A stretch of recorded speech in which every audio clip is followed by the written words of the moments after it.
Assalamualaikum guys, welcome back. Dalam 2-3 hari ni lah, aku tengok kecoh gila bila kata ada individu yang share pasal Mobile Legend Competition yang katanya dibuat dekat Masjid UPM. Video ni dikongsikan dekat TikTok dan dapat hampir 1 juta views dan individu ni mempersoalkan pasal logik nak buat Mobile Legend Tournament dekat masjid. Tambah lagi santap untuk individu ni lah kan. Kata dia ada 2 jenazah yang nak disolatkan dekat situ. It's so not okay UPM. Just imagine dalam masjid buat aktiviti Mobile Legend under program college. Orang datang rumah Allah and then see, this is not okay. This is not okay at all. Aku pun tengok jugalah komen-komen dari netizen pasal benda ni yang mana antara yang aku baca. Aku setuju dengan tujuan untuk anak-anak muda sambil main games jangan lupa solat. Lagipun Mobile Legend ni dah jadi satu kerjaya dalam e-sport. Tapi aku tak setuju bila buat dalam ruang masjid. Sebaiknya letak luar masjid, maybe ada bilik khas. Macam tak elok bila dalam masjid ada poster karakter Mobile Legend. Apa pendapat korang? Dekat Malaysia je buat event dekat masjid pelik. Kat US, masjid siap buat gathering Pokemon Go, lepas tu berjemaah sekali. It's always Malaysia loving the elite treatment. Sebagai Mobile Legend player dan Mobile Legend Malaysia fans, ini tak okey langsung. Aku setuju. Karakter dalam tu, aktiviti main Mobile Legend tu sendiri pun lara. Mobile Legend bukan perkara bersosial. Itu permainan. Itu game. Karakter dalam tu semua cekci. Bila main dengan kawan-kawan, maki-maki. Kau fokus macam mana pun untuk concentrate, ada tempat lain yang lagi elok untuk dibuat main tournament for real. Masjid yang kita tahu adalah tempat ibadah. Itu betul. Itulah apa yang kita belajar secara dasar dalam Islam. Tapi kita lupa, masjid juga tempat penyatuan ummah. Umat Islam berkumpul bagi menganjurkan pelbagai aktiviti, lagi-lagi anak muda sekarang ni sukar pergi ke masjid ataupun surau. Jadi, ia memerlukan pendekatan yang sesuai dengan minat anak muda. Cumanya peranan masjid perlu meletakkan intipati ibadah dalam setiap program minat anak muda yang dianjurkan. Oh, ke laut tu lah ya dia. Tak apalah. Isu ni viral ada bagusnya untuk kita betulkan mindset yang agama ni setakat solat jemaah je, solat tak tinggal. Nak buat apa pun buatlah. Ini fahaman bahaya. Hilang aspek agama Islam sepatutnya syumul menyeluruh. Faham Nabi SAW pun ada tengok persembahan pedang di masjid. Tapi kalau baca hadis full, persembahan pedang tu dibuat dengan penuh puji-pujian pada Rasulullah dan jelas tiada batas syariat yang dilanggar. Lain sangat kalau nak bandingkan dengan kes video game dalam masjid ni. Kita sendiri tahu karakter video latar keganasannya, kesan psikologinya pada pemain dan kebanyakan nilai Mobile Legend ni langgar syariat Islam ataupun syariat Allah. Takkan ini aktiviti yang kita nak promote dalam masjid? Janganlah kalian campur adukkan antara kebenaran dan kebatilan dan kalian sembunyikan yang benar padahal kamu mengetahuinya. Surah Al-Baqarah. Aku ada beberapa perkara lah yang bermain dalam kepala. Perkara pertama, of course, yang paling penting untuk waktu tu lah. Akak ada tak rakam apa yang budak-budak ni buat masa solat jenazah tu? Diorang berhenti ke ataupun diorang solat sekali?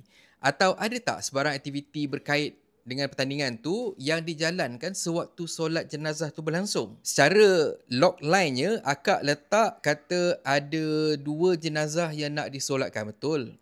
Betul, tapi itu benda yang bahaya sebab benda tu boleh timbulkan persepsi. Jadinya kita nak tahu, okay, so budak-budak tu, ada 2 jenazah yang nak disolatkan.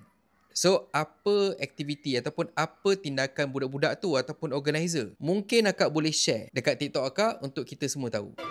Betul. Yang kedua, aku setuju dengan pandangan netizen berkenaan dengan penampilan visual karakter Mobile Legend dekat dalam tu. Mungkin ada lah yang akan kata, mana ada tak seksi lah benda semua tu kan. Tapi macam mana pun, tetap juga kita tahu yang kalau kata wanita tu, diorang menampakkan aurat. Dan visual tu dikongsikan pula dekat monitor sepanjang competition tu. Cuma yang ketiga, dalam masa yang sama, aku setuju yang masjid ni merupakan pusat komuniti. Dan penganjuran pertandingan Mobile Legends dekat masjid ialah salah satu aktiviti yang bagus untuk tarik anak muda mendekati masjid, mempromosikan Islam dekat non-Muslim, memandangkan adalah yang non-Muslim yang join juga pertandingan Mobile Legends tu. So kalau kata kita tengok kan, memang banyak benefit yang kita boleh dapat dekat dalam satu penganjuran ni. Jadi benda ni membawa pergi ke nombor 4. Setahu aku, majoriti masjid-masjid dekat Malaysia sekarang ni, especially yang aku pergilah, diorang dah ada dah dewan ataupun pusat komuniti ataupun at least diorang ada bilik untuk usrah ke, untuk kuliah ke, benda semua ke. So, macam masjid dekat area rumah aku. Sebelah masjid tu dia ada dewan besar. Dan sebelum ni pun dewan tu memang pernah tempatkan mangsa-mangsa insiden Putra Haid lepas apa yang terjadi dekat insiden waktu raya gitu. Makanya aku rasa penganjuran pertandingan ni tak ada masalah kalau kata dibuat dekat dalam bilik ke, bilik khas ataupun dekat dewan ke. Yang mana untuk aku macam ni dia lagi afdal dan lagi manis berbanding kalau kata kita buat dekat ruang solat. Sebabnya membawa ke nombor 5. Aku sebelum ni pernah lah organize Mobile Legends Tournament, tapi bila kata engkau bagi peluang untuk aku organize, aku tak organize event tu kosong dik. Aku fill in lah dekat dalam pertandingan tu dengan aktiviti senaman pada waktu pagi. Sebabnya aku nak sampaikan pada adik-adik, pada kawan-kawan yang duk main game ni, jangan terperosok je dalam bilik ataupun dekat mana-mana tempat saja dan kau hanya fikirkan untuk main game tanpa kau fikir nak bersenam. So, masa aktiviti senaman tu, aku minta lah coach untuk doktrin mindset macam tu. Lepas tu waktu break tengah hari tu, kami semua semayang berjemaah sama-sama dan aku dah organize dah sebenarnya untuk buat tazkirah. Tapi tazkirah tu terpaksa dibatalkan sebabnya aku punya sahabat yang patut bagi tazkirah, dia boleh pula lupa yang aku dah booking dia dan dia dah ambil job lain. Aku duk call dia, aku duk contact dia lah, aku duk message WhatsApp semua kan, seminggu sebelum event tu aku cakap dengan dia, kata apa, bro jangan lupa sekian-sekian waktu ni kita ada tazkirah dekat sekian-sekian, saya dah lock bro dah. Lepas tu boleh pula dia reply kat aku, dia cakap kata alamak bro saya lupa lah bro, saya dah ambil job lain. Alamak macam mana ni bro? Korang asam punya member, sampai orang kata tu sebulan jugalah aku tak bertegur dengan dia lepas tu. Tapi point dia, bila kata pertandingan macam ni dianjurkan oleh orang Muslim, tambah pula dia dibuat dekat masjid, makanya lagi mudah lah sebenarnya untuk kita berdakwah dengan golongan muda. Ya. Cuma macam mana pun, ini ialah pandangan aku sendiri tanpa aku rujuk mana-mana sahabat-sahabat aku yang ada ilmu. Sebab nak tunggu masing-masing reply tu, aku rasa isu ni dah basi, barulah masing-masing baru respon. Jadi untuk konten kali ni, aku terbuka pada korang semua untuk kongsikan pandangan korang. Adakah korang setuju penganjuran pertandingan game macam ni diadakan dekat masjid? Cuba korang komen dekat ruangan bawah ni, aku nak baca. Dan akhir kata pepantun, dayang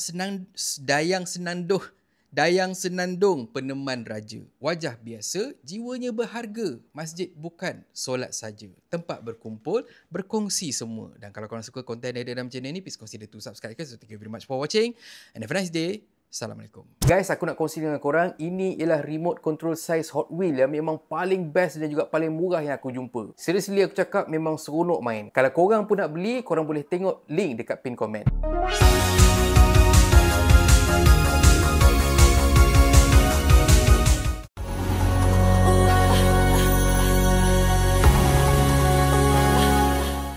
Yang mahal sini apa?